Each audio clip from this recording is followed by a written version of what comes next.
Bonjour à tous. Je suis très heureuse de me mettre aujourd'hui à côté du feu qui transmute pour vous faire une petite introduction pour cette vidéo qui arrive après. C'est un live qui a été impulsé par Johanna, une âme précieuse de la chaîne YouTube Johanna, une âme connectée, que je vous recommande vivement d'aller voir. Et c'est un thème très, très, très poignant, puissant, présent, tellement plus qu'on ne veut le croire probablement, qui est ce thème-là où on craque, où le corps lâche, où il nous dit ça suffit maintenant, arrête-toi. Donc c'est le thème du burn-out, de la dépression, c'est ça, de tous ces moments où on lâche, où on arrête. Tout ça pour se retrouver dans son être, dans son essence de nouveau. Voilà, c'est un thème qu'on ne voit pas très souvent, sans doute. Et là, on a été 5 à venir vous en parler. Donc je vous souhaite une belle écoute. Et je vous remercie pour votre présence. Et servez-vous des expériences des autres, des outils, de tout ce qui est donné avec tellement d'amour. Là, c'était un live qui a eu lieu hier.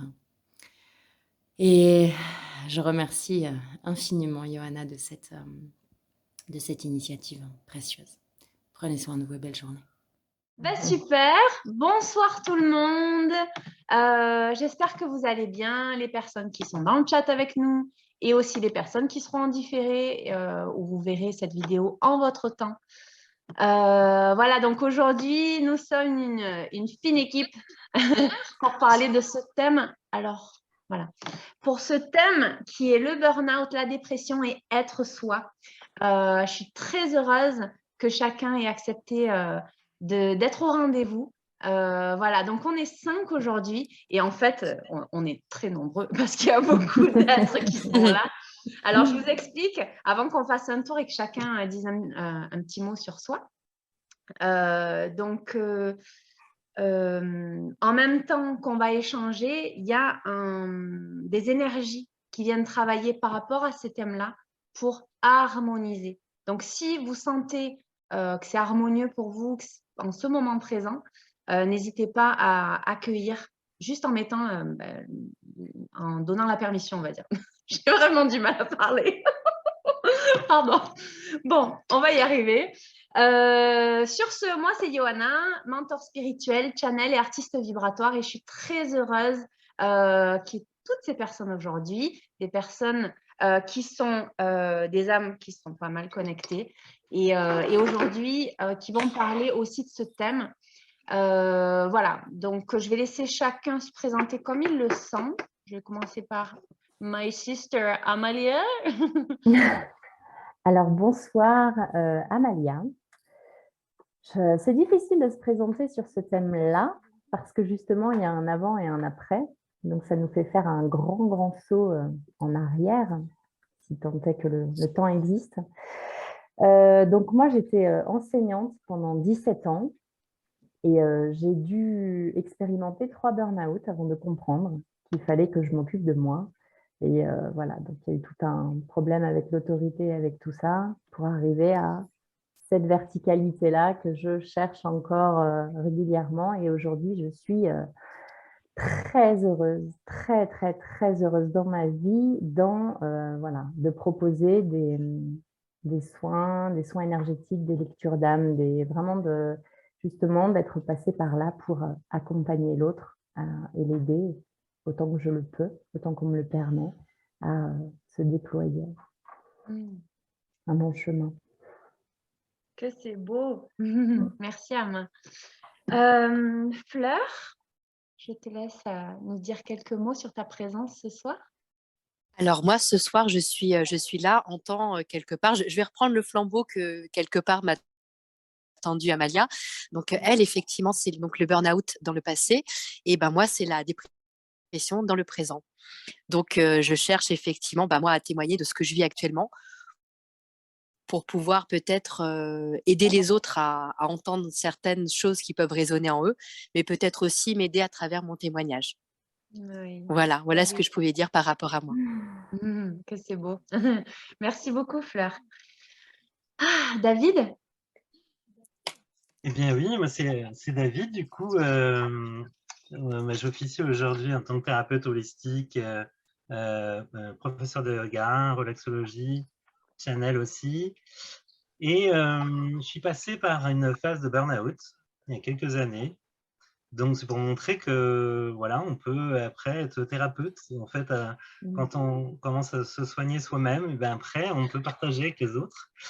Et moi, c'est ce qui m'est arrivé. C'est une belle aventure qui m'est arrivée. Ça a pris quelques temps avant de se mettre en place. Mais ça a été aujourd'hui, sur le moment, quand je l'ai vécu, c'était pas un moment facile, hein. Faut être honnête, c'était pas évident. Mais en fait, aujourd'hui, avec le recul, ben, c'était une chance, un vrai portail. Et, en fait, ça a changé aujourd'hui, vraiment, ça a apporté quelque chose de très magique dans ma vie. J'ai l'impression qu'on m'entend en écho là, non? Oui. Est-ce qu'il y a quelqu'un qui a l'image en fond? Et en fait, ça a changé aujourd'hui. Ah, c'est bien, vous entendez en boucle comme ça. J'ai l'impression qu'on m'entend en écho là, non? Il y a un décalage, non? Attends, est-ce que quelqu'un... Ah, ça s'est coupé, non? J'ai l'impression, ouais. Ouais. C'est quelqu'un qui devait avoir la vidéo à côté, je pense. C'est ça. Voilà, c'est pas grave. Ok. Donc voilà, mon témoignage aurait été en bis. Hein, vous avez voilà, en stéréo. Important. Pour être sûr qu'on t'entende bien. Ça s'appelle l'écho. Ouais. Le miroir, sinon.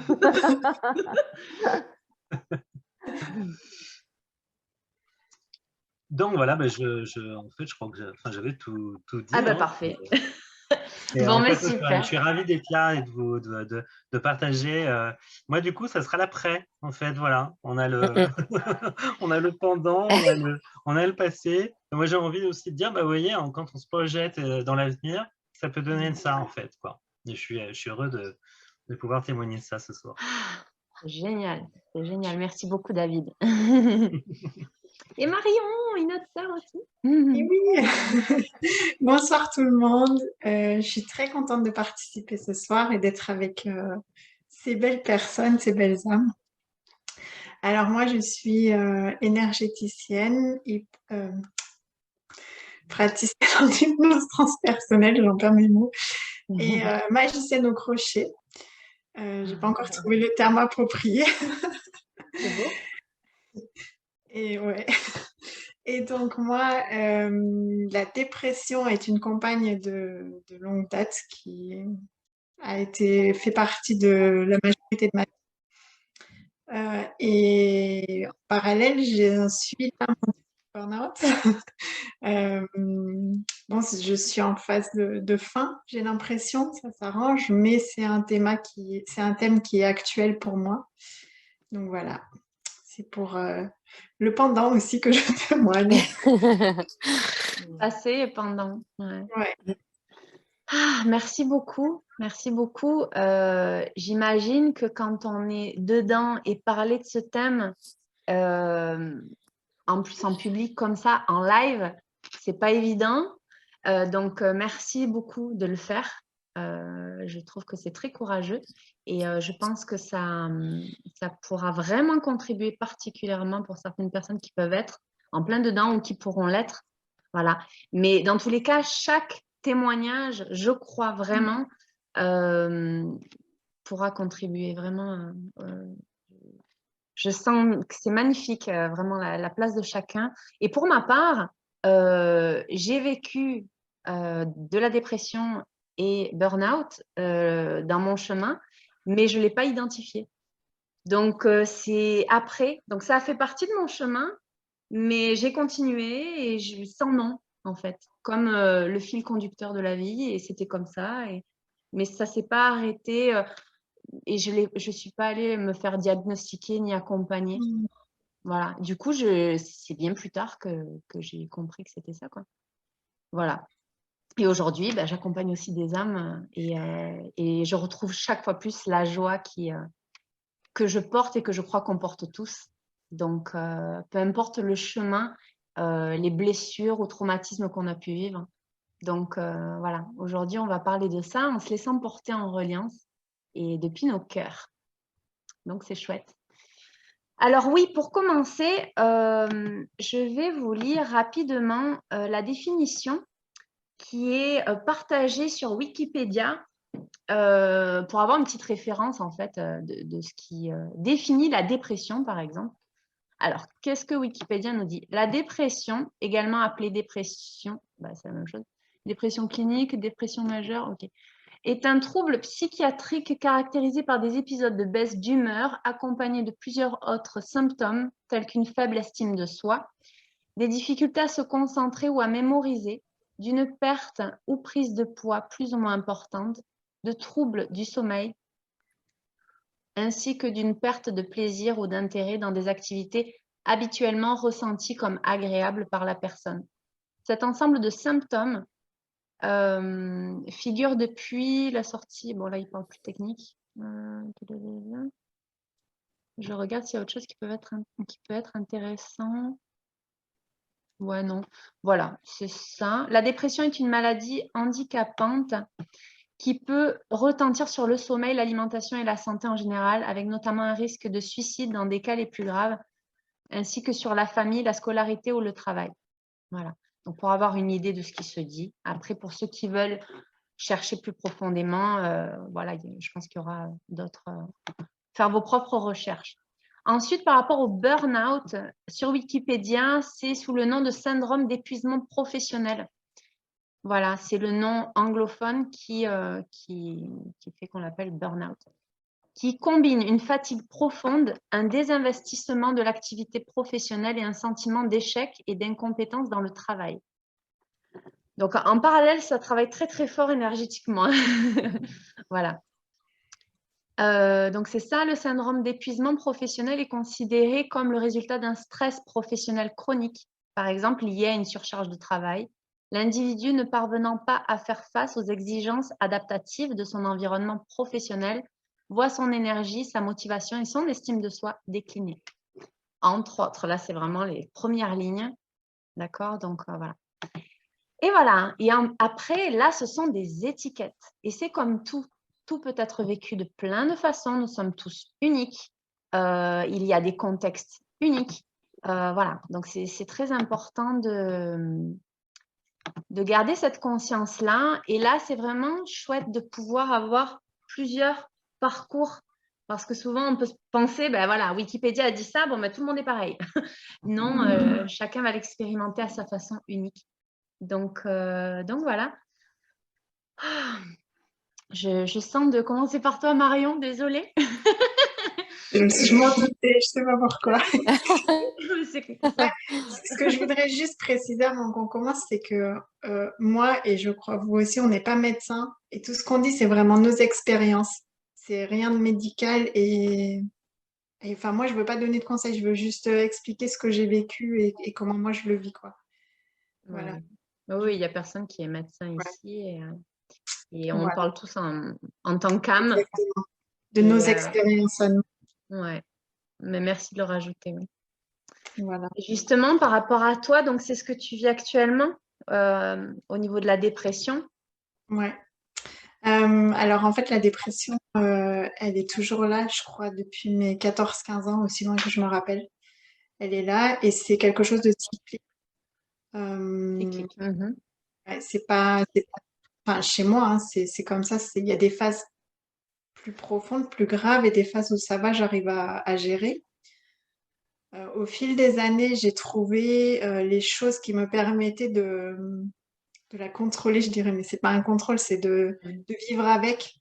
Parce que ma conviction, c'est qu'elle est là en moi et qu'elle restera en fait. Je n'arriverai pas à la faire partir, mais j'ai des outils, je dirais, pour la gérer le mieux possible. Et notamment le sommeil qui est un facteur très important.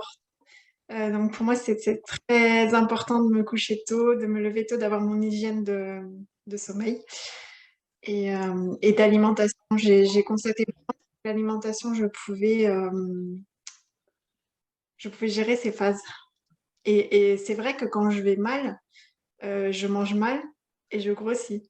Ça, c'est pour moi, c'est vraiment un phénomène que j'ai constaté. Et quand j'arrive à reprendre le dessus, à gérer mon alimentation, à avoir une alimentation vraiment, je dirais, le plus naturel possible, c'est ce qui correspond mieux à mon corps, cette lourdeur que m'apporte la dépression s'en va et j'arrive à réaccéder à la joie, à la légèreté. Et donc là, j'ai en plus un épisode de burn-out où c'était juste trop.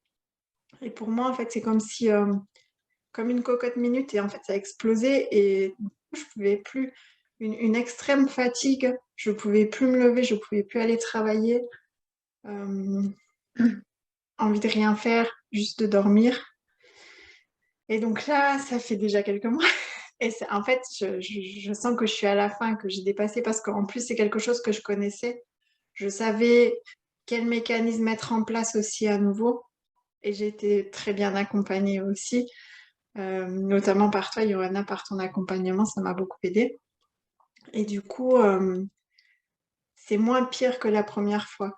La première fois, j'ai vraiment dû prendre des médicaments, avoir vraiment un énorme soutien parce que là, ça allait même jusqu'aux pensées suicidaires ou vraiment quelque chose qui était très, très difficile. Et cette fois-là, je dirais par chance, par expérience, j'ai pas été aussi loin dans ma chute. Et donc, j'ai pu me rattraper plus tôt et remonter plus vite. Moi, il y a des jours où j'ai pas envie de me lever, où je suis fatiguée, mais je sais que c'est très bref, que ça va pas s'étaler sur la durée. Voilà, mon expérience. Où j'en suis maintenant. Et maintenant, enfin, c'est beaucoup, beaucoup mieux qu'il y a 2-3 mois, quoi. Ouais. Ouais. Et aujourd'hui, tu arrives à avoir une clarté déjà par rapport, comme ça fait déjà quelques mois, et il s'est passé, enfin, moi t'accompagnant aussi, on peut voir qu'il y a eu une grande évolution. Toi, tu arrives à avoir la conscience par rapport à toi et ton expérience Oui, ouais. Maintenant, oui.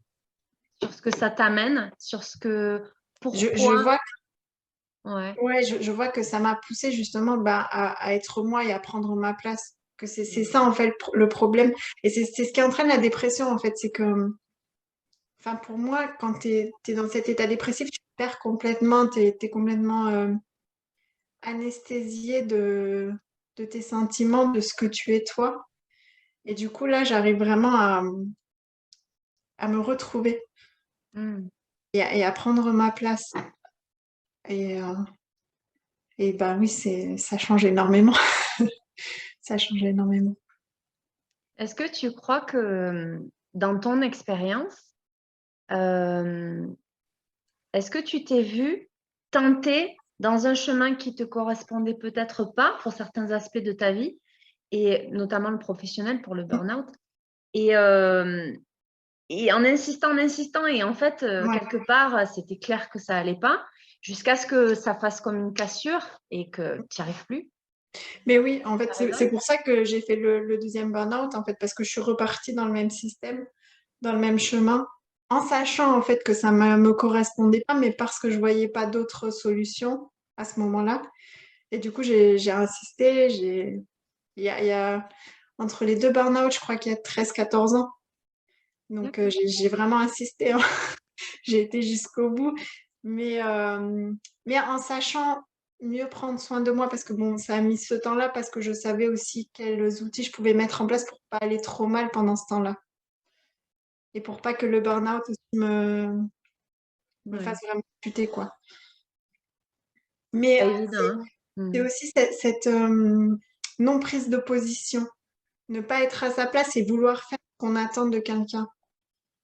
Et c'est ce que j'ai fait. J'ai suivi un chemin qui n'était pas le mien, celui que moi, profondément, je devais suivre et j'avais besoin de suivre. Et c'est ce qui a fait que voilà. C'est très Voilà. intéressant. Ouais.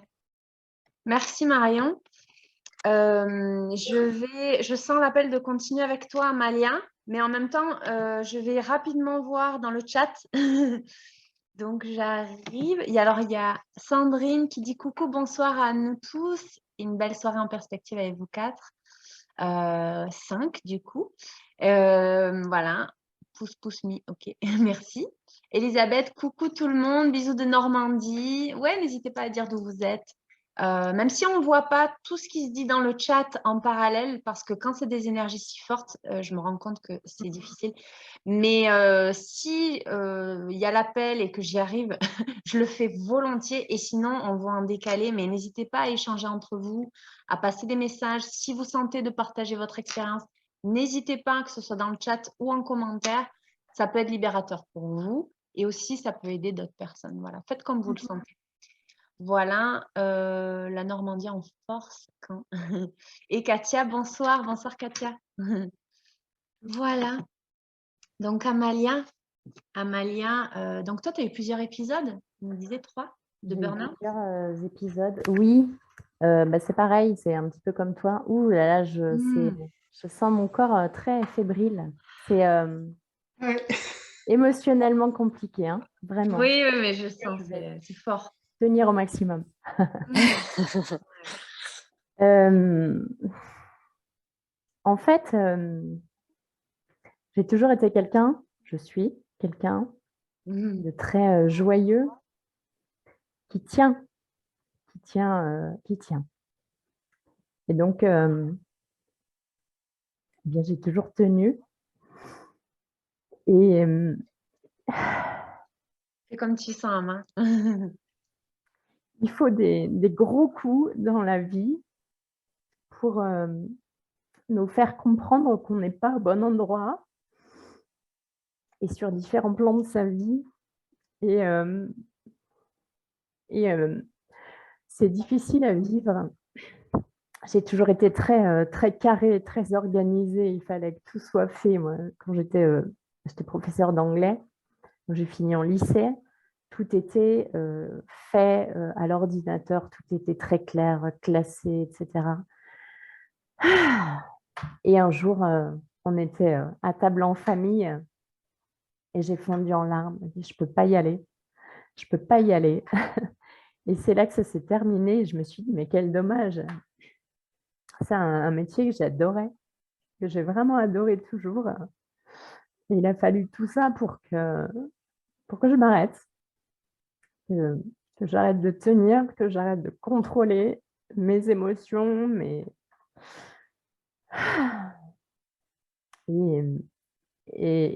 cheminer pour prendre le temps pour être et être. Et je crois que ça a une semaine, en fait, que j'arrive à me laisser vivre pleinement et par voie de conséquence à laisser vivre l'autre. Et je remercie vraiment ce métier dans lequel l'univers m'a guidée. J'ai toujours été très cartésienne. Alors, le coup des énergies et des archanges et des dragons, mais alors, vous m'en parliez il y a 3 ans, c'était juste pas possible, quoi. Et c'est un cadeau, mais là, je passe des larmes à la joie, à une gratitude, à lâcher complètement ces croyances limitantes, ces certitudes. C'est je vais tenir parce que je suis super forte. Eh ben non, tu n'es pas super forte. Et en fait, de le reconnaître, c'est ça ta force, d'être vulnérable et d'être ouais, non, là, je peux pas. Là, je m'arrête. D'accord. Et là, merci.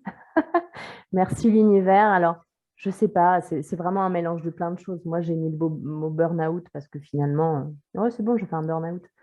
Mais il y a eu plein de choses. Quand tu as lu la définition de la dépression, ça commence à remuer fort. Hein. Dire ah ouais, ah bah, il devait y en avoir alors. Hein. Plus de pour rien, plus de pas manger, rien fait. Ouh, bah dis donc. En fait, on a une sacrée liste. Je suis. Alors, bipolaire. Voilà, donc peu importe les cases, peu importe tout ça, mais juste c'est difficile en fait d'être soi-même. C'est vraiment difficile quand on a appris à être fort et à tenir tout le monde. Après, ça dépend vraiment des places qu'on avait dans les familles, dans tout ça, et de ces schémas qu'on refait, de ces machins toxiques et malsains où on porte tout le monde. Et et on se casse la gueule, on se dit « Ah, mais c'était pas ça qu'il fallait faire !» Mais merci, quoi. Merci de m'avoir fait casser la gueule. Vraiment, quel cadeau. Donc oui, c'est très puissant, c'est très présent encore. Bien sûr qu'il y a plein de deuil à faire et à mesurer et un monde d'estrade. Il est derrière ce burn-out, elle est derrière cette espèce de dépression, cet état dépressif. Mais la fuite, c'est tellement violent, la fuite, le déni, non, non, tout va bien, ça va? Ouais, super bien, et toi, ça va? C'est d'une puissance, ça, et la chute est tout aussi forte. Mais voilà, une fois qu'on est en bas, on y va, quoi, et on met ses ailes et son costume de Superman, mais dans l'être, plus dans le paraître et le masque du contrôlant, du perfectionniste, voilà, toutes ces choses-là, avec la couronne dorée de « t'as vu comme je suis forte ?» Eh ben non, et ça fait du bien, ça fait beaucoup de bien. Ouais. Voilà. C'est fort, dis donc. Qu'est-ce qu'on va tenir toute la soirée comme ça?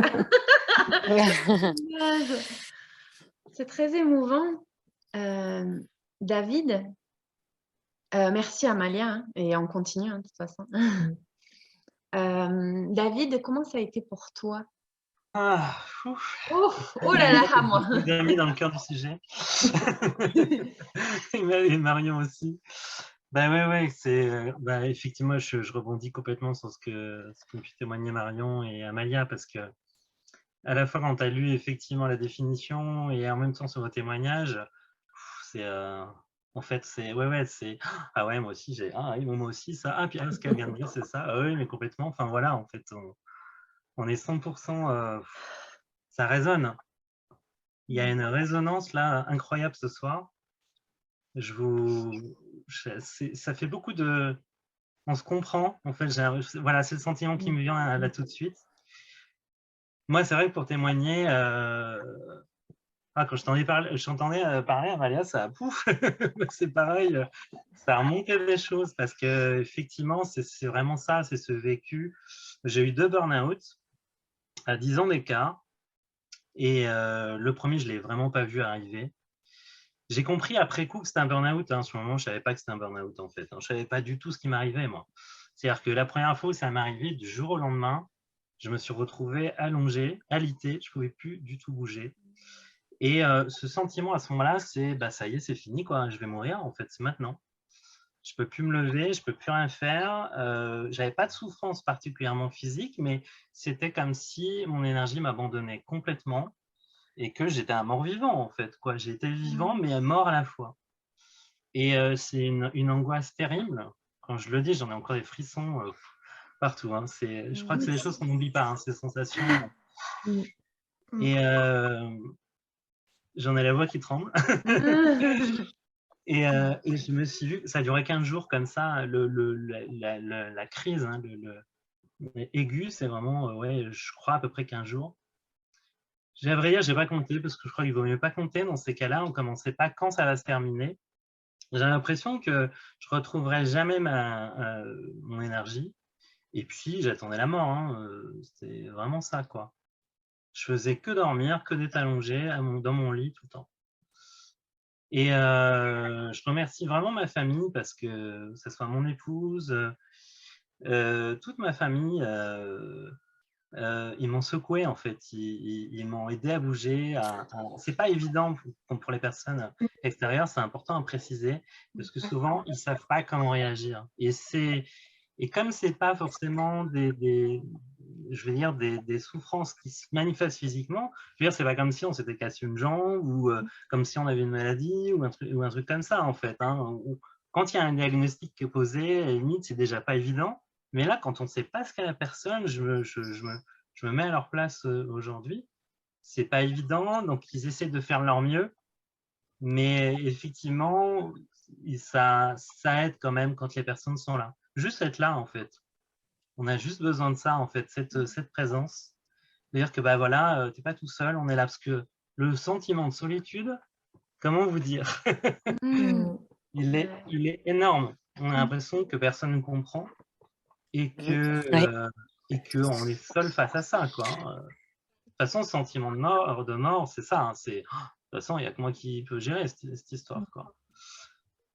Donc voilà, donc petit à petit, pas après pas, j'ai une image d'aller jusqu'à un bureau de vote. Ma femme me tenait par le bras et j'y suis quand même allée. Je me suis dit, bon, allez, on essaie de retrouver ce petit soupçon de vie, tout petit, pas à pas.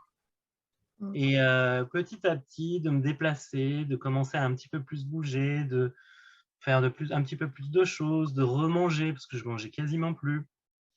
Je me souviens, à un moment, le repas, ça a été une cracotte et du miel dessus, quoi.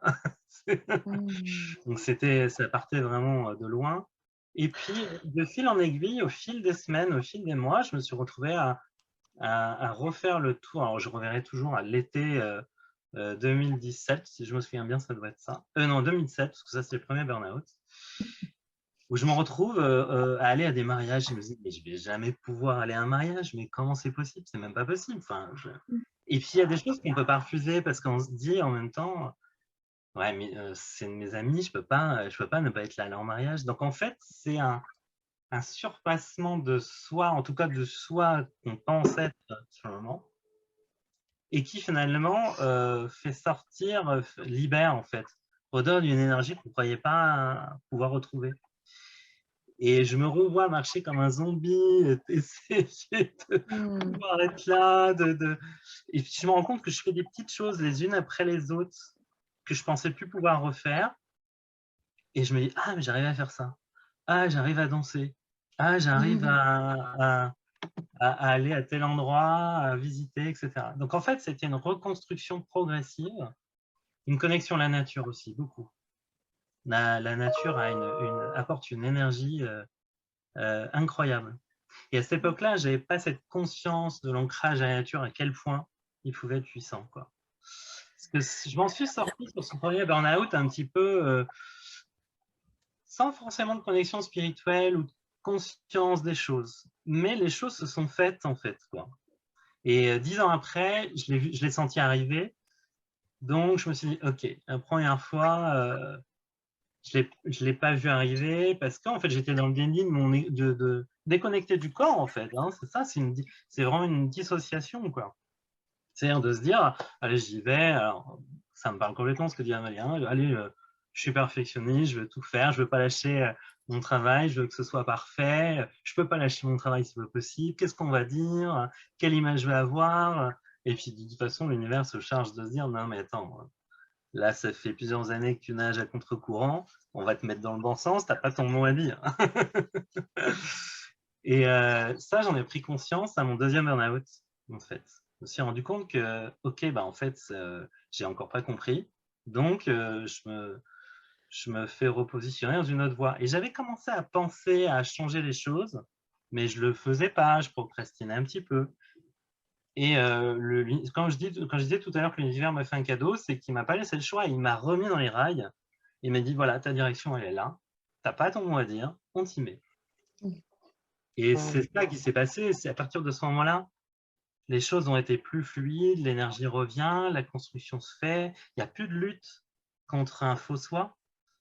Et puis, les choses s'opposent en synchronicité, quoi, en fait. C'est-à-dire qu'on rencontre les bonnes personnes, on commence à se lancer dans des pratiques. Pour moi, ça a été l'énergie au début, les soins énergétiques. J'ai pratiqué comme jamais parce que tous les gens me disaient, oui, il faut que tu pratiques toujours, c'est important. J'ai dit, oui, mais moi, c'est une question de survie. Donc oui, je veux pratiquer tous les jours. Oui, même plusieurs fois par jour. Parce que j'avais besoin de ça, quoi, en fait. C'était, en plus, j'avais pris le systole, le cœur qui s'emballait, tout ça. Donc c'était physiquement très difficile aussi, angoissant. Donc oui, je pratiquais. Puis en fait, après, de fil en aiguille, j'ai commencé à m'intéresser à plein d'autres pratiques, en fait. Les voies se sont ouvertes les unes après les autres et ça m'a amené là aujourd'hui. C'est-à-dire que petit à petit, à un moment donné, j'ai pris conscience que, ah ben en fait, je pensais que je serais plus capable de faire quoi que ce soit. Et aujourd'hui, ça y est, je fais des choses que je ne pensais pas imaginer il y a 10-20 ans, quoi. Donc oui, je suis pas le petit vieux, c'est bon, je peux me reconnecter à la vitalité, quoi, en fait. Je me reconnecte à l'énergie vitale, en fait, quoi. C'est ça, en fait. Se reconnecte à la source, à l'énergie qu'on a en soi. Et oui, J'ai appelé mon cabinet Phoenix Institute parce qu'en fait, pour moi, Phoenix, c'est un peu ce que j'ai vécu. C'est le burn-out, il y a un petit côté un peu jeu de mots, hein, sortir du feu. J'ai eu vraiment l'impression d'avoir une deuxième chance, en fait, de renaître de mes cendres, en fait.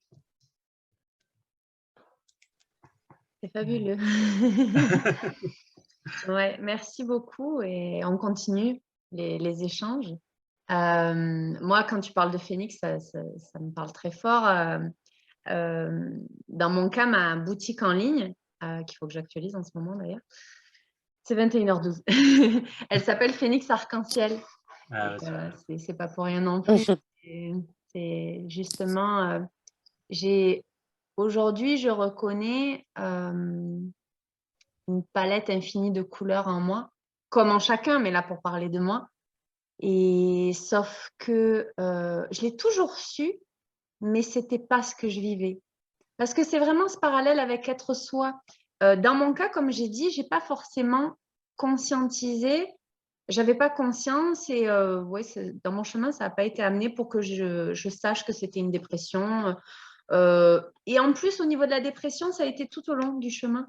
Tout au long du chemin, avec des phases aussi, c'était cyclique, où c'était difficile et vraiment, ça a fait comme si j'ai cheminé plus dans l'ombre avec des moments difficiles. Mais à chaque fois, je remontais, et voilà. Et, et au niveau professionnel, pour moi, c'était ancré. Je suis assez battante et battante dans le sens persévérante et je suis quelqu'un qui suis, comment dire, je donne les moyens pour ce dont je crois. Pour moi, voilà, il faut qu'il y ait du sens. S'il y a du sens, ben, c'est pour ça, quoi. Je suis là pour ça. Allez. Du coup, c'est tellement instinctif que voilà, je fonctionnais avec cette base-là, sauf que c'était pas conscientisé avec un sens vraiment qui résonnait avec mon âme. Donc, j'étais avec cette énergie, ce mouvement-là, mais pour le choix de boulot que j'ai fait, etc. Mais ça résonnait pas tant que ça. Donc, je le faisais, ben, ok, parce qu'il faut gagner de l'argent, parce que je sais pas quoi, parce qu'il faut. Et au final, on se construit une base de vie. Dans mon cas, ben, je m'étais construit beaucoup de choses, mais ok, ça correspondait à ce que j'ai appris, euh, mais ça ne résonnait pas. Et au niveau professionnel, ça a été vraiment au Brésil, quand j'habitais au Brésil. Et je pense que c'est en 2016 où là, je ne pouvais plus. Ça faisait un moment que ça me venait et je disais, j'ai besoin de sens, j'ai besoin de sens, j'ai besoin de sens. J'arrêtais pas de dire ça. Et alors oui, ça a aidé vraiment beaucoup. Financièrement, ça a aidé beaucoup, très bien. Ok, mais je me sentais vide. Ah, donc, ok, pour la société, c'est très bien, ça aide les gens, ok, mais moi, j'étais comme une zombie, quoi. Et je disais, mais je ne peux pas, c'est instinctif, je ne peux pas vivre comme ça. Et en fait, c'est l'appel à la vie. C'est l'appel à la vie qui est dans notre nature. Sauf qu'on n'a pas conscience quand ça nous vient. Donc, on sait juste qu'il y a quelque chose qui ne va pas. Et là, je le sens, il y a vraiment Ouais, ta c'est présence. ça. Et jusqu'au moment où, à l'époque, au Brésil, je travaillais dans plusieurs écoles et pour donner des cours de français à des étrangers.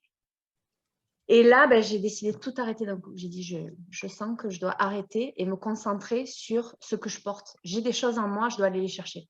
Mais alors, voilà, là, d'un coup, je savais que dans le foyer que j'avais à l'époque, ben, que ça allait beaucoup changer financièrement, mais je savais que peu importe, je devais prendre cette décision. Donc, j'ai tout arrêté. Voilà. Et jusqu'à ce que, après, je m'expérimente dans des. Bon, j'ai passé une phase à étudier beaucoup de choses et en fait, ça correspondait à la phase d'éveil sensoriel où là, je prenais conscience de ma sensibilité, mais j'ai toujours été sensible, mais je n'avais pas porté mon attention, je n'avais pas été guidée non plus. Et en fait, là, j'étais guidée pour gagner des éléments, des consciences et en fait, ça me menait à moi pour que je me comprenne. Et jusqu'à ce que je prenne ma place de moi dans ma plénitude de ce que je porte depuis ma source en moi, depuis mon cœur, depuis mon âme. Mais voilà, c'est tout un chemin, quoi. Et c'est en fonction de notre propre rythme. Donc voilà. Et pour la dépression, j'ai eu un gros épisode où là, j'ai quand même, comment on dit, soupçonné que c'était une dépression. Là, je le disais, même si je ne me suis pas fait diagnostiquer, c'est quand j'étais mariée et donc j'arrivais à la fin de cette relation et souvent quand on laisse traîner et on sait que ça ne va pas, c'est parce que c'est difficile à prendre la décision.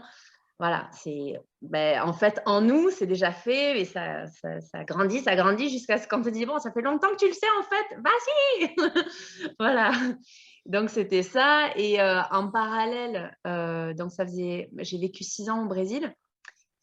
Et en fait, après, on est venu en France. Et pour moi, ça a été très difficile de venir en France. Très difficile. Ça a été un deuil. Et encore, c'est maintenant que je clôture ce deuil. Mais là, maintenant, c'est en équilibre. Parce que le principe du deuil, ce sont des étapes de la vie, comme la mort et la vie.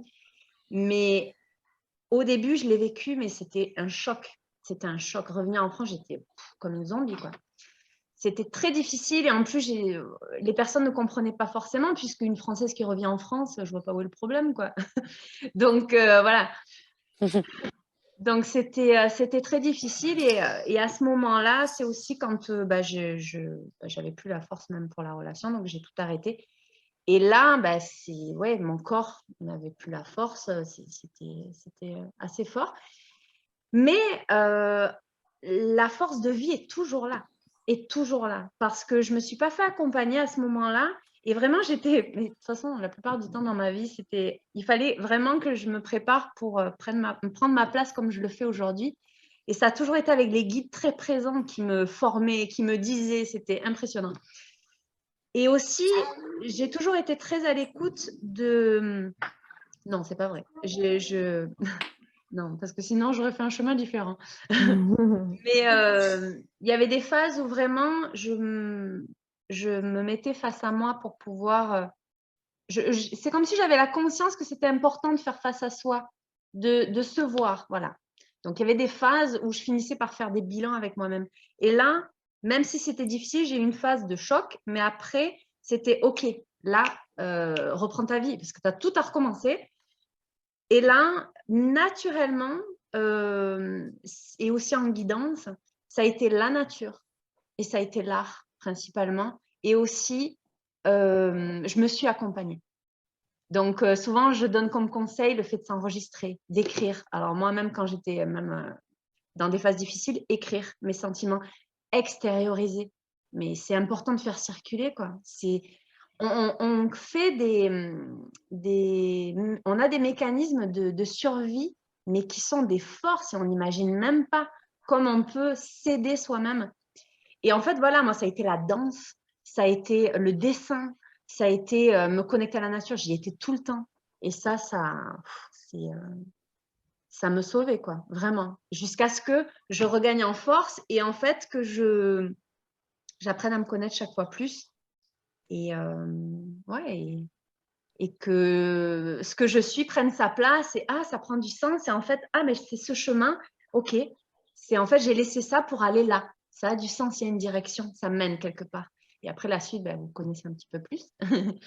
Donc voilà, c'est vrai que quand on voit par exemple juste en plus quand je me nomme mentor spirituel, channel, artiste vibratoire, alors c'est pour résumer, je fais plein de choses, mais ça fait ok, elle est très connectée, la fille elle maîtrise. Ouais, je viens de loin. Donc voilà, et c'est vraiment, tout le monde a sa source en soi. Le chemin n'est pas toujours facile, tout le monde a sa propre histoire, mais son histoire, elle est sacrée, on est sacré, et voilà. Tout le monde a la capacité de se connecter à sa source, et ça vaut la peine. Ça vaut la peine parce que c'est là où on a notre vérité, ce qu'on est, notre beauté. Donc voilà pour moi. Présente. Voilà. Et Fleur, donc toi, c'est une réalité que tu vis actuellement? Alors, ça va être difficile de passer après ces 4 beaux messages, ces beaux Je sais pas si témoignages. autant. Alors, oui, donc moi, effectivement, c'est ce que je vis aujourd'hui. Alors moi, ça s'inscrit un peu dans une sorte de chronologie parce qu'en fait, donc au cours de ma vie, on peut dire que j'ai eu 5 épisodes de dépression. Donc quelque part, c'est quelque chose, malheureusement qui me suit un peu au cours de ma vie. Si je reprends en fait les premiers épisodes, voilà, moi j'étais beaucoup plus jeune, hein, donc c'était il y a plus de 15 ans. Donc, comme c'est le tout début, on ne sait pas trop ce qui arrive, ça nous tombe dessus. On a l'impression que le monde s'effondre sous nos pieds. Et je pense en fait que ce qui s'est passé, c'est qu'il y a vraiment cette idée de qu'est-ce qui m'arrive? C'est pas possible. Il faut vite que je raccroche les wagons. Donc il y a vraiment cette idée de, en fait, il y a une rupture, mais il faut vraiment se raccrocher. Donc je pense que quelque part, il y a la volonté en fait de ne pas vraiment en fait percevoir le sens de ce qui se passe. On veut pas écouter le message. En tout cas, je parle vraiment pour moi. Il y a vraiment l'idée que faut pas que ça se voit, il faut pas qu'on voit qu'il y a un décalage, il faut reprendre la vie en main. En fait, il y a cette idée de contrôle. Mm. Donc, je pense que ces premières fois, il y a pas eu conscience, il n'y a pas eu de sens par rapport à ça. Je dirais que là, actuellement, ce qui change, c'est que du coup, je me dis que si cette maladie, ce mal a dit toque de nouveau à ma porte, c'est qu'il y a quelque chose à comprendre. Il y a un sens à donner. Et je pense que le sens, en fait, c'est quelque chose, quelque part, là, que j'essaye effectivement, de décortiquer, de décrypter. Et il y a beaucoup de choses que vous avez dit, tous les 4, qui m'ont beaucoup parlé. Je pense qu'il y a parfois cet acharnement aussi. En fait, on veut pas montrer qu'on est faible, qu'on est vulnérable. En fait, voilà, c'est cette notion, on veut pas montrer qu'on est vulnérable, donc on s'arc-boute et on s'acharne, en fait. Et cet acharnement, il peut être source d'épuisement. Donc c'est vraiment moi ce que j'ai vécu, les premières fois.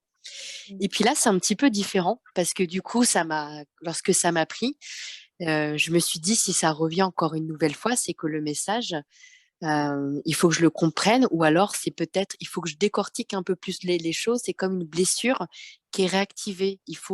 C'est comme en fait la même chose qu'il faudrait voir, mais sous un axe différent. Peut-être que cette fois-ci, on me le représente autrement pour que j'aille plus loin. Et donc, c'est vraiment la quête de sens, en fait, qui s'invite cette fois-ci dans ma vie. C'est la quête de sens. Et puis, c'est aussi comprendre qui on est. Parce qu'en réalité, à force de vouloir se conformer systématiquement aux attentes des autres et de la société, tant dans la vie professionnelle qu'aussi dans la vie personnelle, parce que ça peut se juxtaposer, en réalité, on se rend compte que, enfin, en tout cas, ce que je ressens là aujourd'hui, c'est se rendre compte qu'on suit en fait une direction, mais qui vient de l'extérieur et non pas de l'intérieur.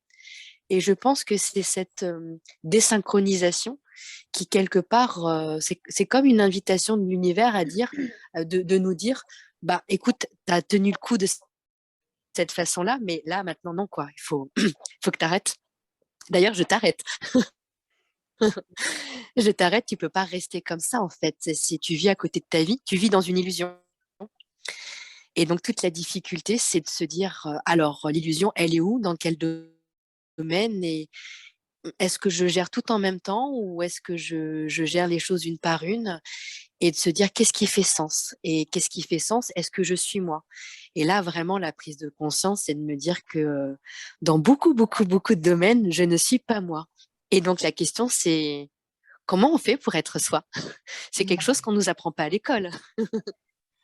Voilà. Et c'est des fois, en fait, bah, la définition, se trouver, quelquefois, on peut le trouver bah, finalement en se perdant totalement. C'est vraiment quand on tombe au plus bas, quand on a atteint vraiment le fond de la piscine, vraiment on est au plus bas, qu'en fait on se dit qui on est. Et c'est très très compliqué parce que en fait c'est vraiment un produit. Alors il peut y avoir notre histoire, notre personnalité, les choix que l'on fait, l'éducation, notre famille, qui font qu'en fait ce sont pas forcément des questions qu'on se pose. Qui on est, est-ce qu'on se sent bien dans ce qu'on fait? Est-ce qu'il y a du sens? Est-ce que ça nous nourrit? Est-ce qu'on se sent en adéquation? Est-ce qu'on ressent de la joie en faisant les choses? Donc c'est des questions qu'on peut se poser en fait, quelquefois un peu tardivement, même s'il n'est jamais trop tard. Et donc du coup après ça peut être une totale réorganisation, et moi j'en suis totalement là en fait. C'est de me dire que ce sont ces questions que je me suis jamais posées. Donc là je prends le temps, c'est difficile, c'est extrêmement inconfortable. Là, lorsque ça m'est arrivé, donc courant du mois de mai, bon, moi j'ai vraiment totalement voilà, pour donner un petit peu des symptômes, par rapport à ce que tu disais, Johanna, sur les symptômes, par rapport à tes définitions sur Wikipédia, c'est effectivement perdre le sommeil, dormir 2 heures par nuit.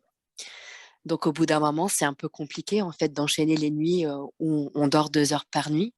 C'est ne plus arriver à se lever, mais plus du tout.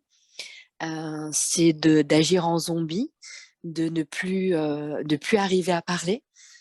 C'est de plus arriver à réfléchir, de plus arriver à penser. C'est de plus avoir du tout de joie, d'avoir perdu la joie, de ne plus avoir de plaisir en partageant avec les autres au sein de sa famille. Et c'est en fait devenir une pâle copie de soi-même. Mais mais le soi-même, en fait, c'était en plus un soi illusoire. C'est ça qui est difficile de comprendre, c'est qu'en fait, c'est de jouer en fait un scénario dans lequel on pensait qu'on était soi-même, mais en fait, on était alimenté par des moteurs extérieurs à soi-même. Et c'est ça, au bout d'un moment, qui génère des limites parce que être nourri par l'extérieur, au bout d'un moment, ça lâche. Et moi, je crois que mon espérance de vie, à chaque fois, bah voilà, c'est quelques années, puis après, ça lâche. Parce qu'être nourri par l'extérieur, en fait, c'est un moteur, mais c'est un moteur qui n'a qu'un temps, parce qu'en fait, il n'y a pas de renouvellement à l'intérieur de soi-même. Et c'est vraiment ça que ça m'apprend. Et je suis toujours sur le chemin, puisque du coup, je ne sais pas qui je suis. C'est quelque chose qui me, c'est quelque chose qui me travaille beaucoup aujourd'hui, ces derniers temps. C'est ça en fait le sens, c'est trouver qui on est pour s'incarner pleinement. C'est vraiment le message, voilà, qui s'infuse en moi depuis quelques jours. Alors, c'est pas simple parce qu'il faut se poser beaucoup de questions. Et là, pour l'instant, je suis en plein chemin. Donc, pour l'instant, j'ai pas encore trouvé de solution. Je m'interroge juste, en fait. Et j'ai la chance, en fait, effectivement, de rencontrer, voilà, d'avoir des rencontres sur mon chemin qui me font réfléchir et qui me font cheminer. Mais c'est vrai que, à la différence de vous, alors même si Marion, elle est dans un entre-deux, mais Marion, elle est en train de prendre son envol, là, elle est en train de se déployer.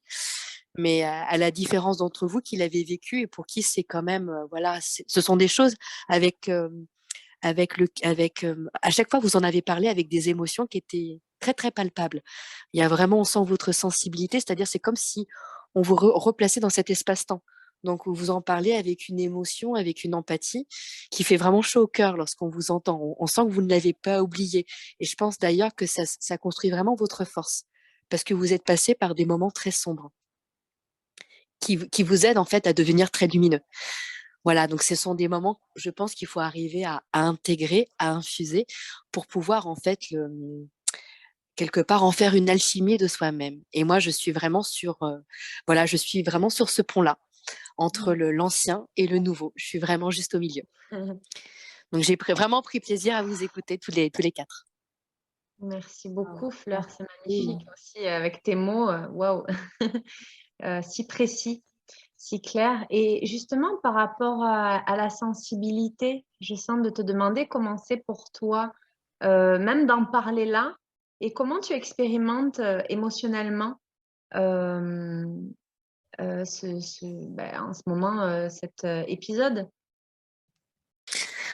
Alors comment je l'expérimente émotionnellement, bah, chaque journée est vraiment un défi en fait. Chaque journée est un défi parce que du coup, bah, je me pose énormément de questions, j'ai énormément de frayeur par rapport à l'avenir, parce que là, donc, je suis arrêtée, donc je ne travaille plus depuis le mois de mai. Je ne me vois pas revenir là où je travaillais parce que ça n'a plus de sens. Mais il va quand même falloir que je me confronte à la réalité de savoir qu'est-ce que je peux faire et quelle est la transition que je souhaite générer. Bah là, je suis en complète perte de repères en fait. Je n'ai plus de repères professionnels. Les repères familiaux sont très très compliqués en fait à avoir. Donc, ce qui est assez culpabilisant, c'est que bah, j'ai 2 enfants. J'ai 2 enfants qui ont besoin de moi, donc même s'ils sont très très bien accompagnés par leur papa, ben, du coup, moi, il voit que je ne suis plus comme avant.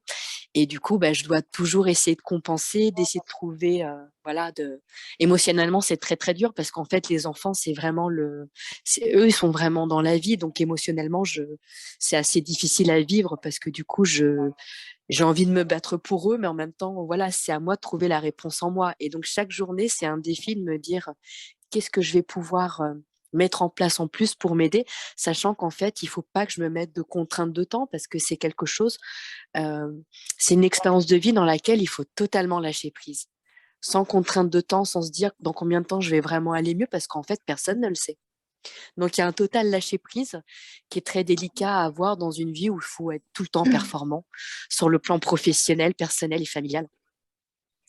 Donc, c'est ça qui est assez compliqué à vivre, oui, émotionnellement, c'est clair. Et on se sent très, très seul. On se sent très, très seul parce qu'en fait, sauf les personnes qui l'ont déjà vécu, en fait, je pense que tant qu'on l'a pas vraiment vécu, quel que soit le degré, en fait, j'allais dire d'intensité ou de gravité, en fait, c'est quelque chose qu'on peut pas imaginer lorsqu'on n'y est pas passé un tant soit peu. Je pense que moi, il y a 20 ans, jamais j'aurais pu imaginer qu'en fait, on pouvait se dissocier de soi-même à ce point-là, en fait, et de perdre en fait, l'énergie de faire les choses. Je pensais que c'était impossible. En fait, j'ai presque l'impression, parfois, d'être un peu comme une personne, un peu mourante, en fait.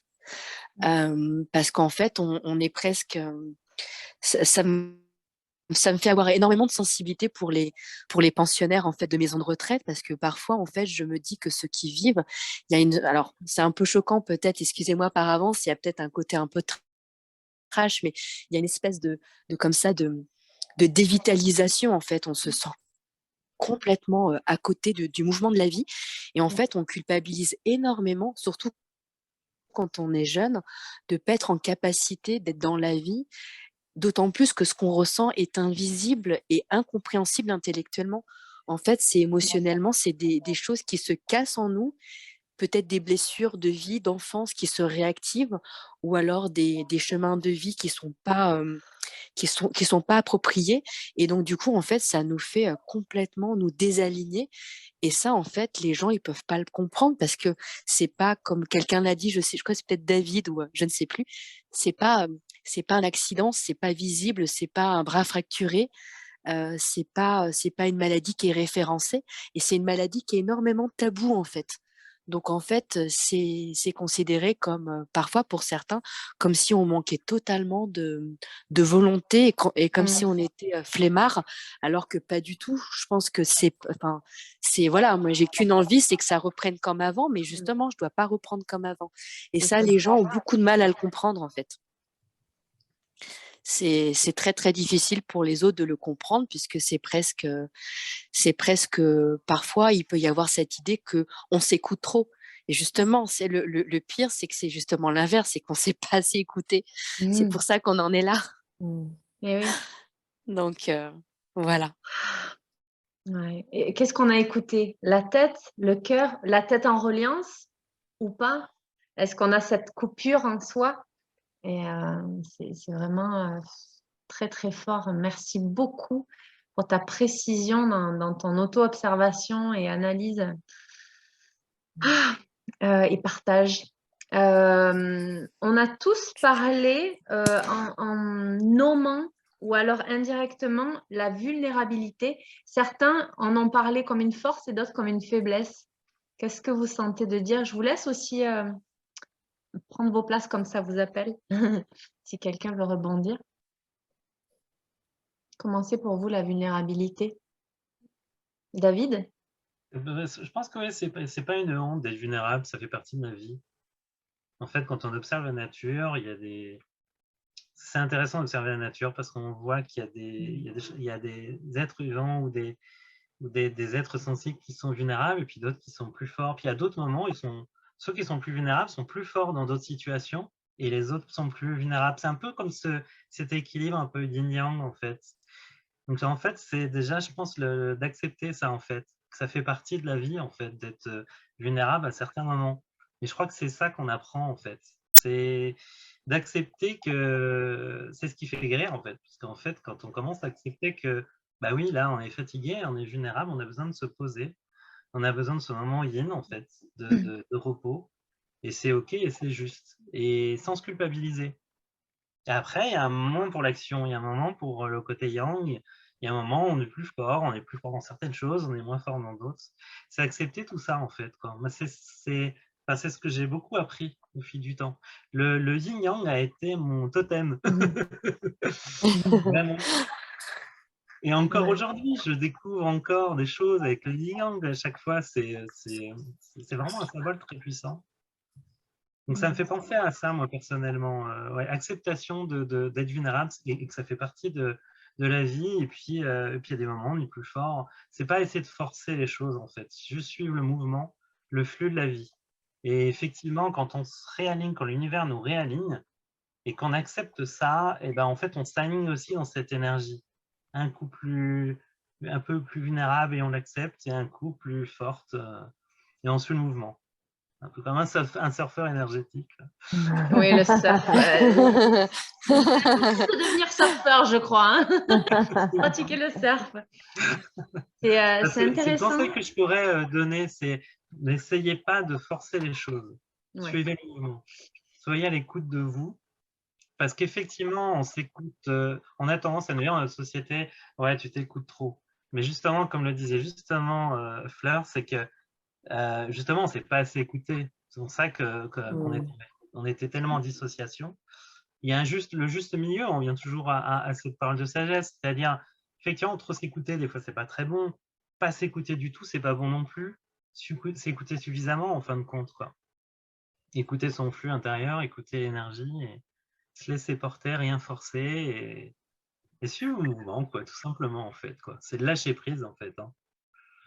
Ouais. Je crois que c'est s'écouter en conscience.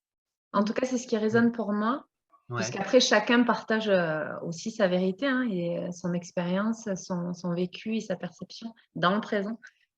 Et par rapport à la vulnérabilité, personnellement, je le vois comme une grande force. En fait, je crois que tous les aspects de nous est une force. Parce que ça reste une expérience. La vulnérabilité, pour moi, c'est lié à l'acceptation. C'est le fait qu'on laisse circuler les émotions. Donc ça, c'est une force d'arrêter de les bloquer. Ça veut dire qu'on accepte de lâcher prise, c'est ce que tu dis, et de dire, OK, je les laisse circuler. Sauf que quand, justement, la vulnérabilité, c'est qu'on va laisser circuler notamment des émotions qui sont difficiles à affronter. Ça demande beaucoup de courage. Se laisser vulnérable, c'est pour ça que dans mon cas, l'art m'a beaucoup aidé pour laisser circuler les émotions par la danse, par le dessin, dans les couleurs qui venaient. Des fois, c'était par des mots, par l'écriture, peu importe, mais c'est le flow. Donc, ça revient aussi à ce que tu dis. Mais je crois que c'est important, dans ma perception, pour moi, c'était important de percevoir combien c'était une force, dans le sens du courage qu'il faut pour laisser circuler. Parce que c'est difficile comme expérience. De faire face à soi, ça demande beaucoup de courage de faire face à des parties douloureuses de soi. Voilà, je crois. Je ne sais pas s'il y a d'autres personnes qui veulent rebondir. Ouais, je voulais rajouter, si c'est possible, le fait qu'en fait, on apprend très rapidement alors soit à taire carrément ses émotions. Oh, pleure pas, ça va, tu t'es pas fait mal là. Ok? Donc, on arrête de pleurer, on dit rien. Soit, justement, bah, pourquoi tu pleures? Soit à les nommer. Mais en fait, on n'apprend pas juste à laisser passer. C'est ce que tu disais, tout simplement les laisser passer en conscience. J'adore, je suis désolée, mais je vais encore citer Franck Lobvet avec Ton autre vie qui dit laisser pleurer quand ça pleure et laisser rire quand ça rit. Et c'est tout. Pourquoi je pleure? On s'en fiche. Tu as une émotion qui arrive, tu la traverses et elle passe. Que si tu... Mais pourquoi je ressens ça? Oh, mais alors attends, parce que du coup, ça fait combien de temps que je ressens ça? Et du coup, ça me fait penser à toi, Fleur, qui est dans... Ouais, mais là, je suis dans ce questionnement et tout ça. Et à un moment donné, juste laisse-toi traverser.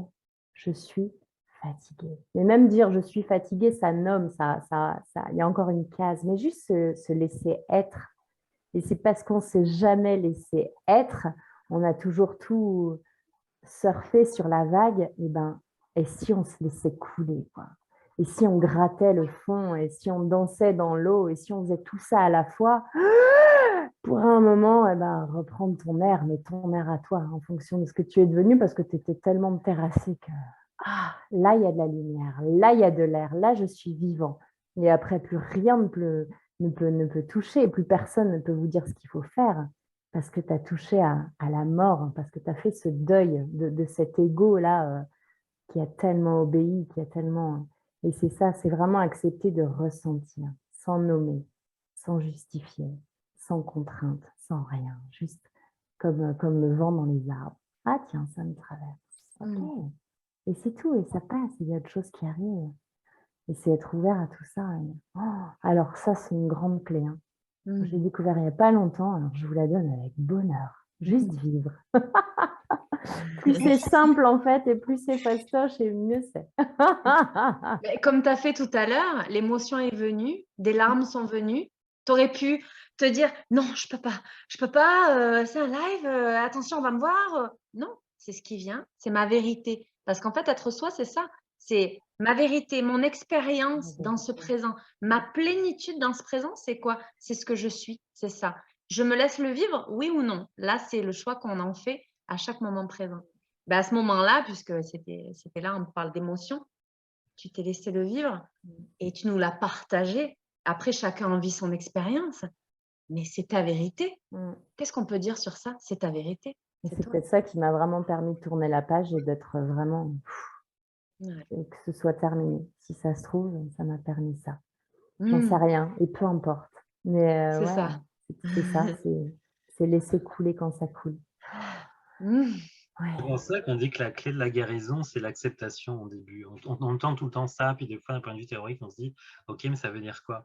Et en fait, je trouve que c'est ce qu'on est en train de dire là. En fait, c'est exactement ça. C'est juste être, accepter ce qui arrive.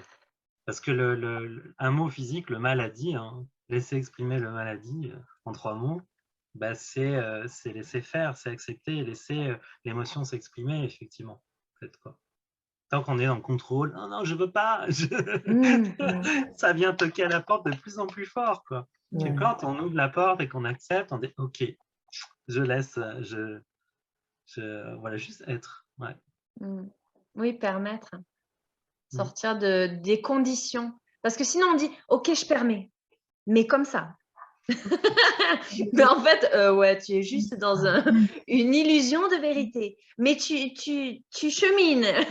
Ouais, c'est ça, c'est avancer quand même, mais c'est difficile. C'est ça, et c'est un chemin. C'est un chemin. Et c'est un chemin infini parce que souvent, justement, Fleur, tu disais, je ne sais pas qui je suis, mais finalement, moi, pour me donner un exemple là, dans ce présent, j'observe de ce que j'arrive à capter et conscientiser aussi et sentir, ok, c'est moi maintenant, je suis ça. Voilà. Mais dans 2 secondes, je vais expérimenter autre chose. Et ce que j'étais avant, ça a déjà évolué. Chaque moment présent est unique. Juste vivre, le vivre. Parce qu'on veut tellement comprendre, conscientiser, c'est important. Mais c'est plus dans la conscientisation, elle est principalement dans l'expérience. En fait, on veut tellement comprendre, y mettre des mots qu'on mentalise. Et en fait, c'est prendre conscience d'abord la plénitude d'être. Voilà.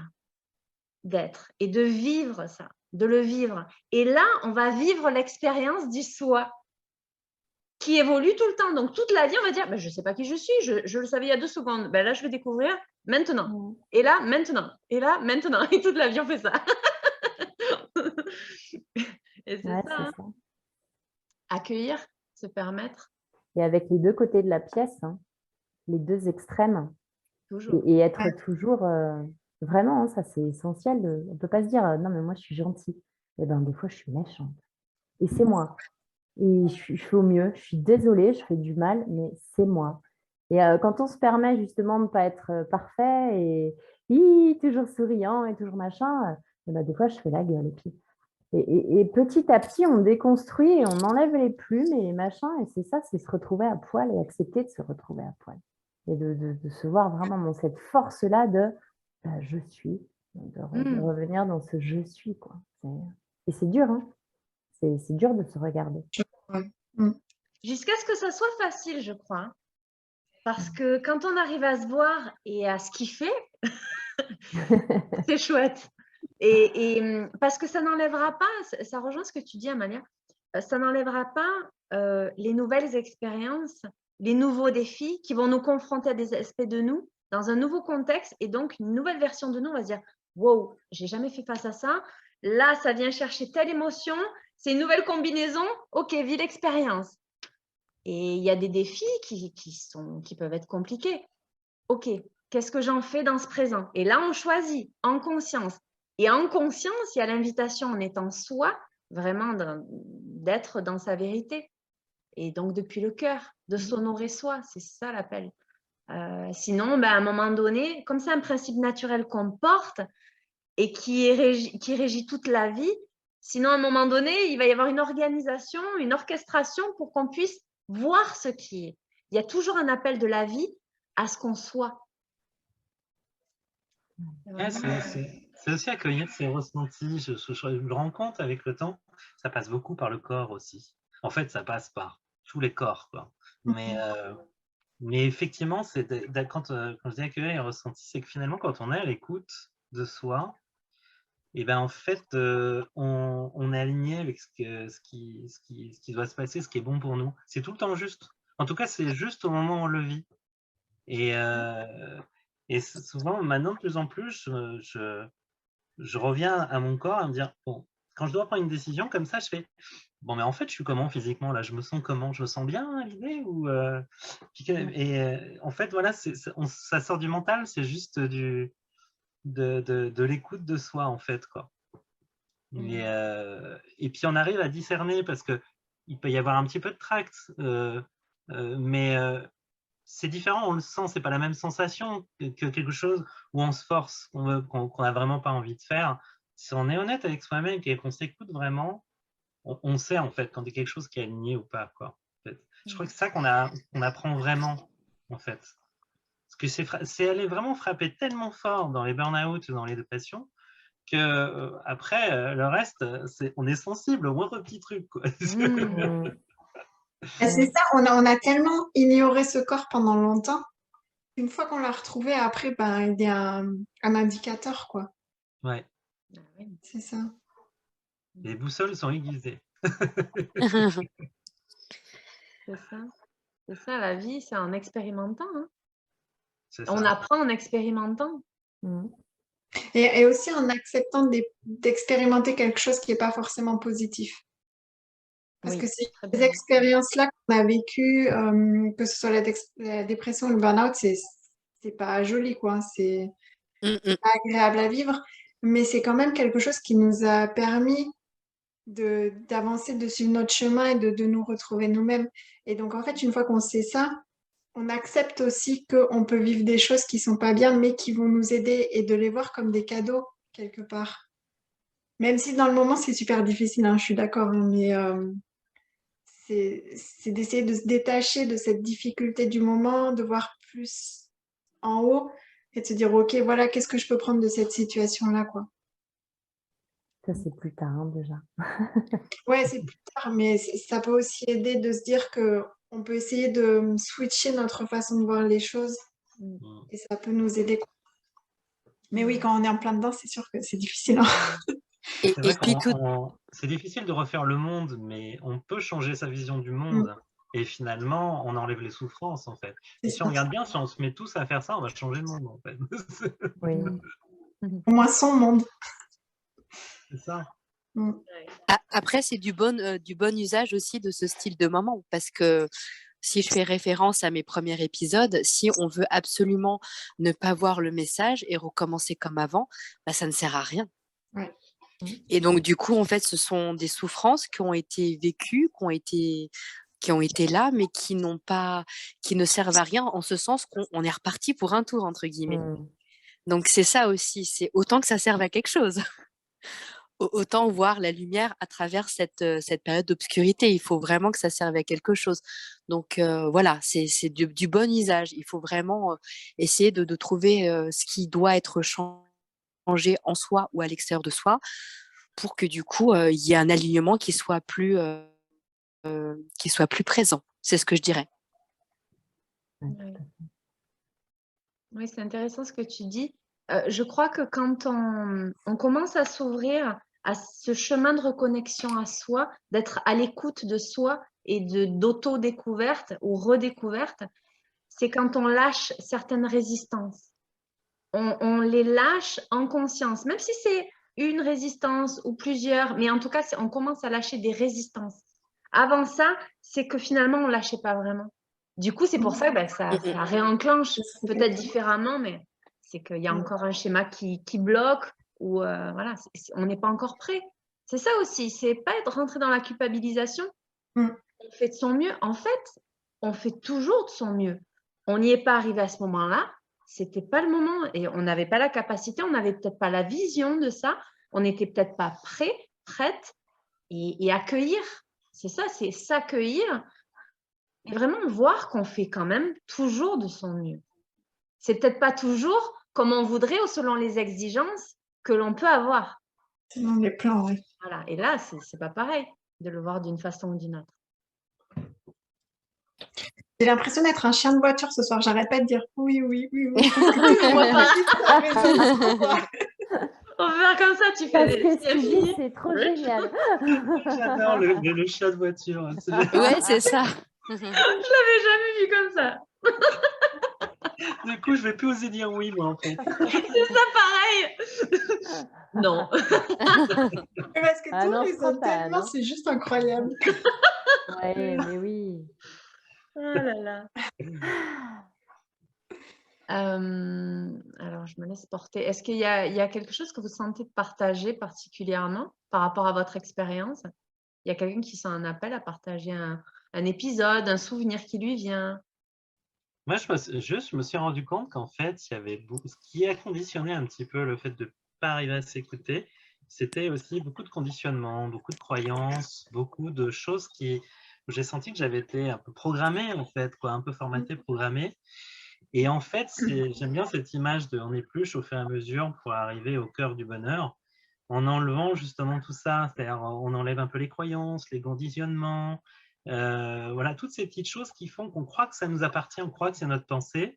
Mais en fait, non, c'est quelque chose que ça a été une croyance qu'on nous a inculquée ou auquel on a adhéré aussi, hein, ce qui est une part. Et au fur et à mesure où ces croyances, ces conditionnements tombent, petit à petit, on revient à une vraie sensibilité de soi. Qu'est-ce qui est vraiment bien pour moi, en fait, quoi? Est-ce que c'est moi qui parle à l'intérieur ou est-ce que j'essaye de répéter un truc que j'ai appris ou je veux faire plaisir ou je ne suis pas dans moi-même? Voilà. Et ça, c'est passionnant, en fait. Si on regarde le côté positif, c'est passionnant, en fait. On œuvre tous les jours à cette découverte-là. Je crois que c'est Fleur qui disait, c'est une quête et c'est une belle quête. Ouais. C'est fascinant de découvrir, découvrir la vie, parce que ça va avec, en fait. Ouais. Ça, c'est sûr. Je ne sais pas si quelqu'un d'autre sent de partager quelque chose de particulier par rapport à soi. Moi, je voudrais bien dire qu'il faut avoir de la patience avec soi-même. La patience, c'est vraiment pas mon fort. Pour moi, c'est très difficile.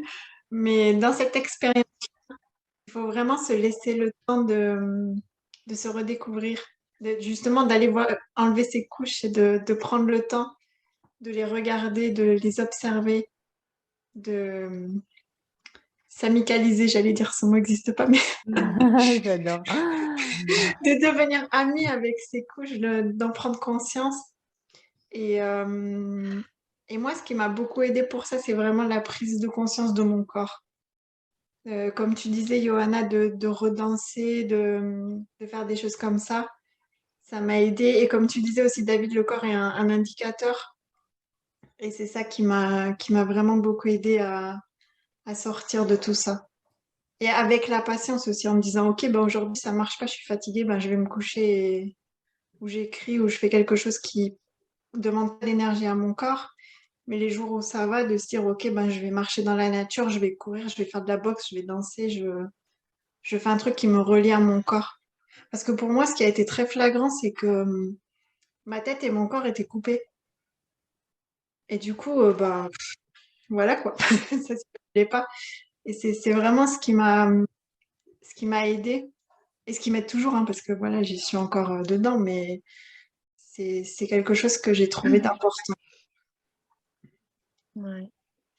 Et faire confiance aux rencontres aussi qui ont lieu. Moi, je sais que ce qui m'a beaucoup aidée, c'est les autres dans leur vérité, dans ces conversations authentiques. Mm. Et les gens qui se racontent, et il n'y en a pas tant que ça, puisqu'on va tous super bien, n'est-ce pas? Les gens qui se clair. racontent dans ces détails, dans ces interlignes-là dont on parle jamais, et là, hop, on chope la clé, le truc. Ah, et ces compréhensions. Et c'est vraiment ces conversations-là, si bien que moi, je suis désolée, mais les conversations des pluies et du beau temps, j'y arrive plus. Mais à un moment, c'est épuisant justement de toujours aller chercher, toujours aller creuser, toujours aller... Parce que, comme disait Fleur, je crois tout à l'heure, c'est qu'on a besoin de comprendre, on a besoin de s'en sortir. Ce n'est pas notre état normal. Même si on ne veut pas revenir dans cet état d'avant, on veut revivre, on veut vivre, on veut ressentir de la joie, du plaisir, parce que c'est notre état naturel. Cet enfant intérieur, il est là, il veut dire « Ah, moi je suis là !» Et on sent qu'on a des trucs à enlever avant et ça a besoin de pleurer encore et encore et encore et de crier parce qu'il y a de la colère, parce qu'il y a de la frustration, parce que... Et c'est vraiment dans ces partages de ces gens ou dans ces bouquins, dans ces trucs, il n'y en a pas beaucoup, je trouve, qu'il n'y en a pas beaucoup tac, qui vont chercher le truc. Après, on est tous différents, on a tous des besoins différents. Mais cette authenticité-là, d'aller vraiment au fond, pas de dire des phrases toutes faites et des citations de machin à répéter, d'aller chercher le truc là. Et c'est en ça que je pense, quand on sort de ces expériences-là, on a quelque chose à recréer qui n'existe pas encore. Parce que si on avait eu ça, eh ben ça se serait passé un peu autrement et on aurait eu quelque chose. Alors, mince, alors peut-être qu'on est là pour l'apporter au monde et on va aller chercher tous ensemble là, ces petits trucs qu'on va apporter en plus. Et tous ensemble, on va hop, faire du crochet et aller découvrir un peu et décortiquer nos émotions et faire à notre sauce ce yin, ce yang, ce phénix, vraiment et faire éclore un truc, quoi, parce que c'est pas possible, on peut pas rester comme ça et être aussi nombreux à se dire mais je vais sortir de ma cage. Donc c'est vraiment dans l'échange qu'il y a quelque chose de tellement puissant et tellement beau, quoi. Alors, merci. Merci Amalia d'avoir posé les mots là où ça nous relie tous, justement. Et comme tu le dis si bien, chacun avec sa magie. On est tous des boîtes, des cadeaux à ouvrir pour s'offrir soi-même et s'offrir au monde. Tous, qu'on passe par une dépression, un burn-out, une autre maladie ou qui ne porte pas de nom, mais qui a un mal-être, qui n'a pas un alignement. Parce que là, on parle de deux thèmes, mais c'est un exemple parmi d'autres. Parce que souvent, c'est ce qu'on entend le plus, entre guillemets, ou ce qu'on ose nommer. Moi, dans mon cas, par exemple, je ne l'avais pas nommé. Pourtant, j'y suis passée, mais je ne l'ai pas nommé. Ça n'enlève pas l'expérience de mal-être. Je n'étais pas alignée. J'étais mal. Voilà. Après, ben oui, des fois, on n'a pas les mots. C'est pour ça que c'est important, comme tu dis, Amalia, c'est partage. N'hésitez pas à parler, n'hésitez pas à trouver des personnes pour vous accompagner si ça résonne pour vous. Mais c'est vrai que la solitude, ça maintient, ça s'alimente en restant dedans. Et rendez-vous compte, comme il y a plus de personnes qui ne le disent, qui passent par des phases de mal-être. On est dans un monde qui se réveille justement, qui se réveille chaque fois plus dans sa vérité. Donc, et ça passe par chacun qui s'aligne à sa vérité, puisqu'on fait partie de ce monde, on est ce monde. Donc, à nous de faire qu'on s'aligne et qu'on soit à nous, qu'on s'offre ce cadeau. Ah. Et Fleur, tu sens de partager quelque chose avec tes jolis pétales? Alors, moi, ce que je pense quand même, c'est que c'est vrai que une expérience n'est pas égale à une autre. Donc, c'est vrai qu'en fait, l'intensité du mal-être, parce que je pense que le fil conducteur, c'est vraiment un mal-être. Je pense que c'est vraiment le fil conducteur, que ça soit un burn-out, qu'on dit qui est un petit peu, effectivement, un peu plus associé à la valeur de l'activité professionnelle ou d'une dépression, où on dit qu'effectivement, c'est plus transverse. Mais je pense que là aussi, ce sont des étiquettes dont on peut se servir comme référence, mais qu'il ne faut pas hésiter à remettre aussi en cause peut-être, puisqu'en fait, ce sont que des concepts un peu théoriques. C'est vrai que parfois, on peut aller tellement mal, qu'on peut ne pas réussir à manger. Moi, ça m'est arrivé. Qu'on peut effectivement avoir des pensées suicidaires. Moi, ça m'est arrivé aussi. Je pense que voilà, c'est vraiment c'est tellement ce sont vraiment des notions qui sont tellement à géométrie variable. Et le mal-être, en fait, il peut être tellement différent que je pense que dès qu'on a des premiers symptômes ou qu'on sent qu'on est touché, il faut pas hésiter à en parler à un ami, à se rapprocher d'un médecin. Alors, je sais que tout à l'heure, Marion a fait un petit rappel par rapport à ça. Elle a tout à fait raison. En fait, là, on parle juste de nos expériences de personnes qui l'ont vécu ou qui le vivent. Mais je pense que c'est vraiment important, en fait, de pas mettre la poussière sur le tapis. Parce qu'en fait, le mal-être, il grandit, il grandit, il grandit. Et je pense qu'il vaut mieux, en fait, en avoir conscience et d'avoir des fois le courage assez tôt de se demander qu'est-ce qui va pas et qu'est-ce que je peux faire plutôt que d'attendre comme moi. Parce que quand on attend, la poussière, elle augmente énormément. Et en fait, le tapis, il n'arrive pas du tout à recouvrer la poussière. Et je pense que plus on attend, plus en fait, les symptômes sont forts et plus l'expérience, elle est douloureuse à vivre. Donc c'est ça un peu mon conseil, c'est de ne pas hésiter à se poser régulièrement des questions sur comment on se sent. Et je trouve ça très très juste ce que vous disiez tous et ce qu'a initié David par rapport à ce baromètre du corps. Qu'est-ce que mon corps me dit? Parce qu'en fait, il ne faut pas se mentir à soi-même, mais on peut avoir été conditionné à ne jamais avoir été authentique avec soi-même. Et ça peut être cette difficulté qu'il faut parvenir à lever en fait. Mm. D'être transparent vis-à-vis de soi-même. C'est quelque chose que j'essaye du coup de comment dire, de donner comme enseignement à mes enfants, mais c'est vrai que c'est pas simple parce qu'en fait, il faut parfois décortiquer l'éducation qu'on a eue soi-même pour essayer de faire autrement avec soi-même et avec les enfants. C'est un vaste sujet. Oui. C'est ça, c'est un vaste sujet, c'est vrai. Mais en tout cas, ça nous relie à la vie. Ça nous parle du grand cycle de la mort et de la vie. Puisqu'on a fait tous ce parallèle en le nommant ou pas, mais on revient tous à la même chose, chacun expérimenté à sa façon, mais de ne pas se sentir vivre ou de se sentir mort-vivant. Le phénix qui renaît de ses cendres, qui meurt, qui va au fond du trou, etc.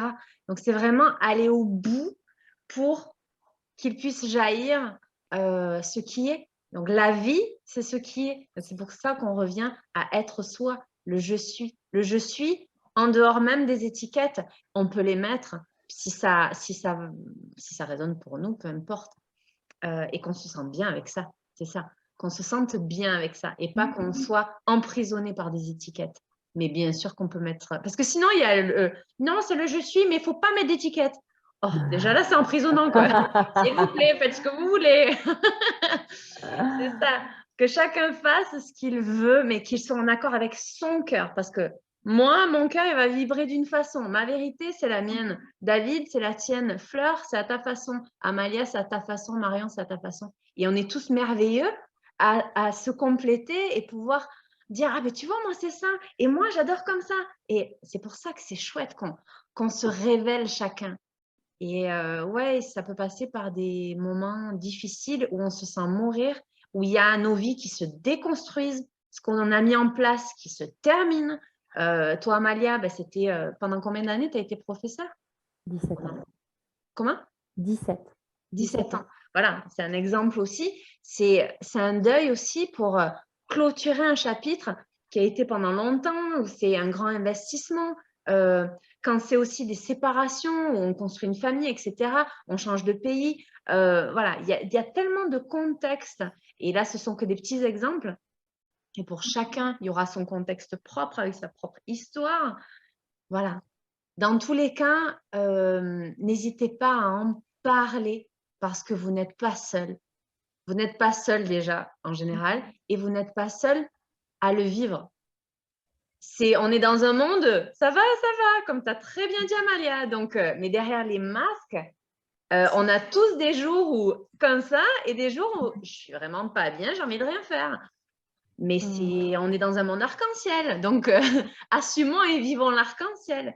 Mais voilà, c'est ce que tu disais aussi par rapport aux échanges vrais, les échanges vrais, authentiques.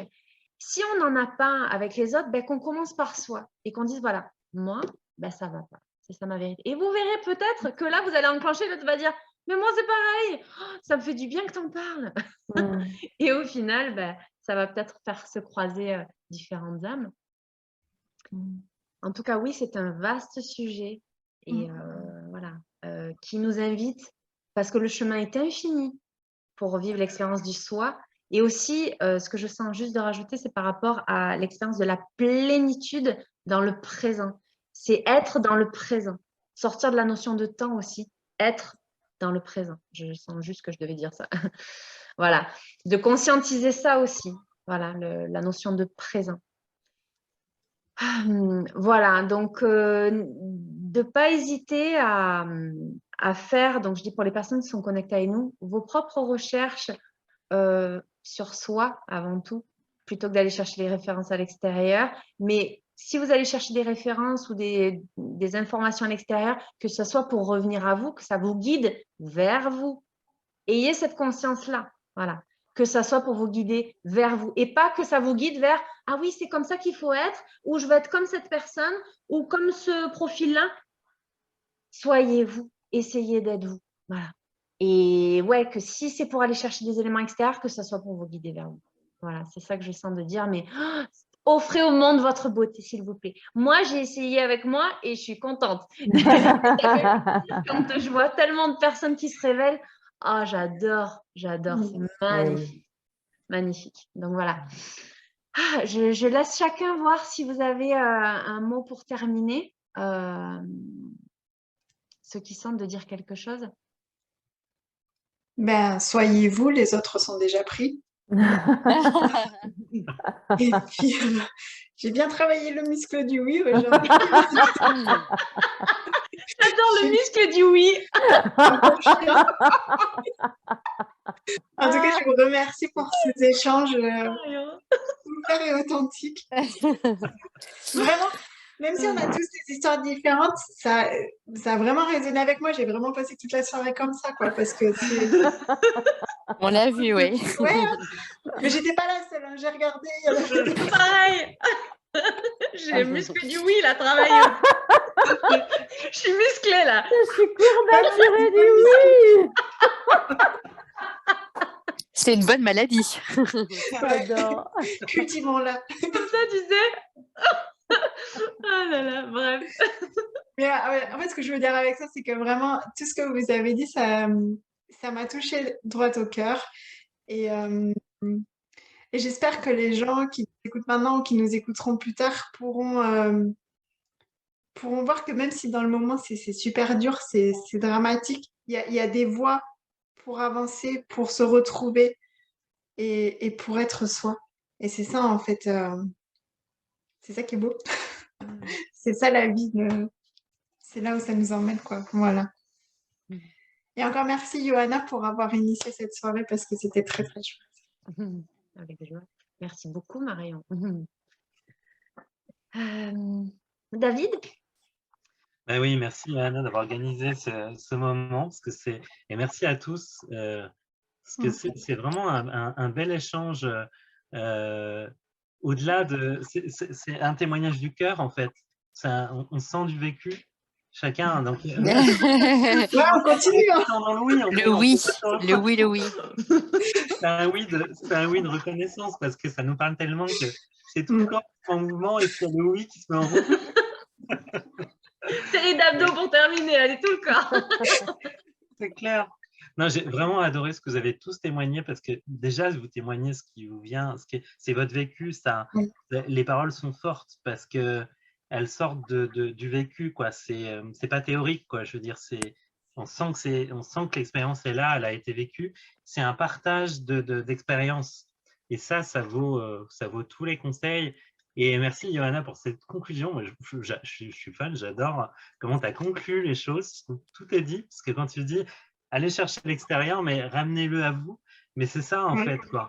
Et avec le petit corps antenne là, qui sent si les choses sont bonnes pour soi, on sait quand ça nous parle, quand on lit un livre et que ça nous met en émotion, ou quand vous témoignez tous et qu'on commence à faire oui, bah c'est que oui, ça nous parle, en fait. Quoi. Ça nous parle complètement. J'avais presque envie de dire, si votre tête commence à faire ça, c'est bon pour vous. Vous faites le chien de Du oui qui voiture. s'enclenche, c'est sur la bonne voie. C'est bon pour moi. Trop Merci fort. beaucoup. Ah, merci David aussi, vraiment. Ah, Fleur? Eh ben, écoute, Johanna, c'était une magnifique invitation que tu nous as lancée à nous tous. Alors, ça fait chaud au cœur parce que c'est vrai qu'il y a plein de choses que chacun d'entre vous a dit qui ont résonné aussi avec moi. Donc, du coup, moi, ça me fait vraiment chaud au cœur. D'autant plus que, voilà, je suis en plein dedans. Je l'ai déjà vécu, mais enfin, chaque moment difficile, chaque dépression, en fait, n'est pas tout à fait équivalente à une autre. Donc, se sentir épaulé et sentir que les autres comprennent, ça vaut vraiment des pépites d'or. Donc, ça, c'est énorme. Et grâce en fait à vos témoignages, que ça soit sur le burn-out ou la dépression, ça aide à rendre ce sujet moins tabou. Et ça, c'est super important parce que il y en a marre du culte de la performance.